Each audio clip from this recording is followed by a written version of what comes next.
So you just replaced the speaker in your guitar or bass amp and you turned it on for the first time hoping that the tone would sound exactly like the samples that you heard online, only to find that it sounds slightly different. Well, before you return it, give it some time to break in. In this video, we'll go through the how and why of speaker break-in.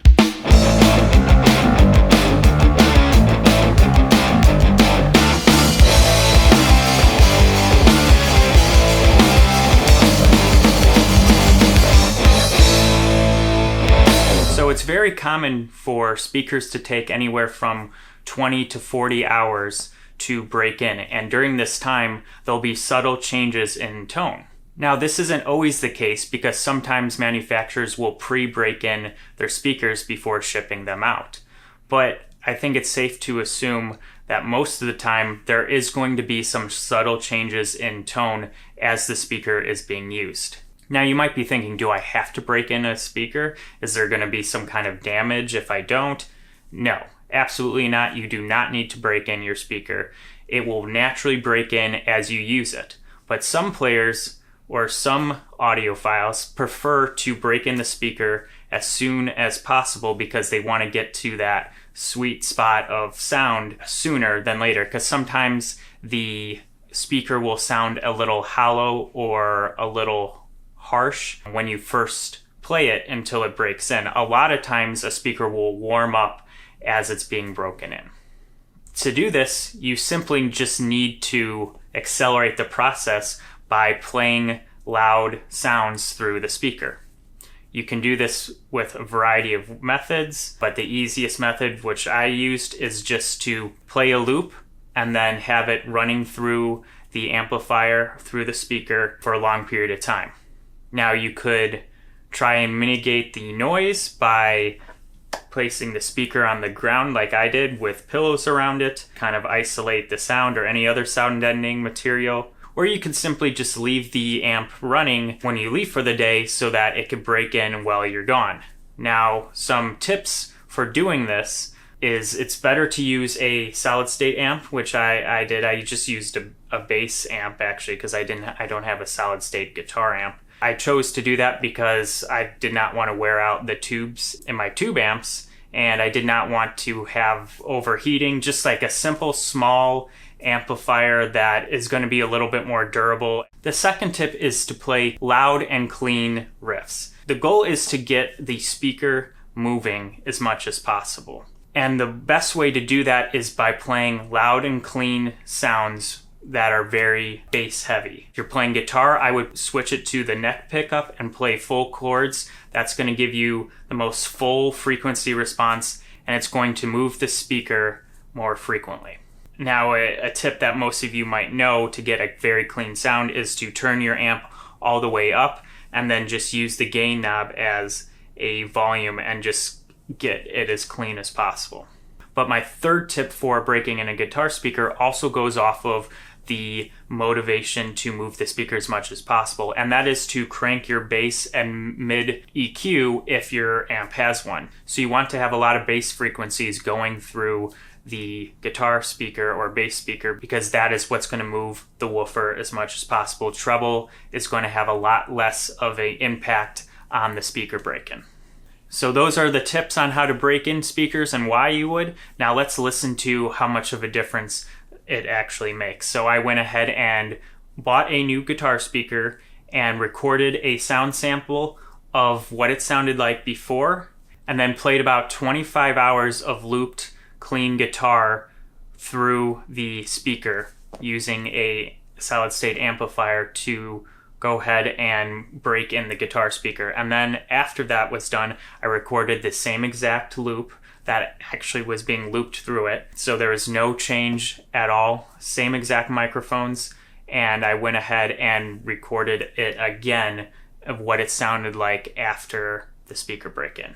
So there are two different microphones that we'll listen to. I have a SM57 center cone, and then I also used a measurement microphone about 5 feet away from the speaker cabinet just so we could go ahead and hear the two differences. We'll hear the before with each microphone and then after with each microphone. And then we'll go ahead and talk about what we hear. Let's listen to it.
subtle, but I hope you could hear some differences.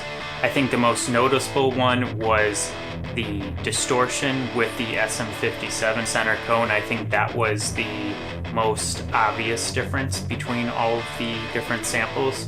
I would say I definitely prefer the speaker after break-in though, no question. Even though it is subtle, I wouldn't even say that it was a comparison in terms of which one was better. I thought the broken-in speaker had a little bit more low end, was a little less harsh, and just kind of sounded fuller in general. But again, very, very subtle. Additionally, I wanted to test if this speaker would sound better with a second speaker, because I am putting this in a 212 cabinet.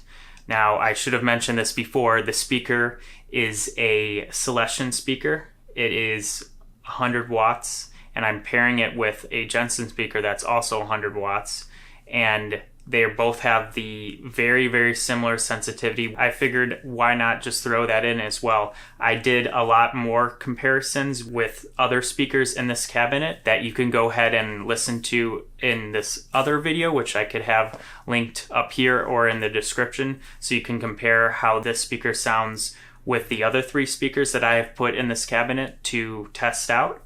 So go ahead and check that out if you haven't, but I'm gonna go ahead and leave you with this last sound sample, and I hope to see you in the next one.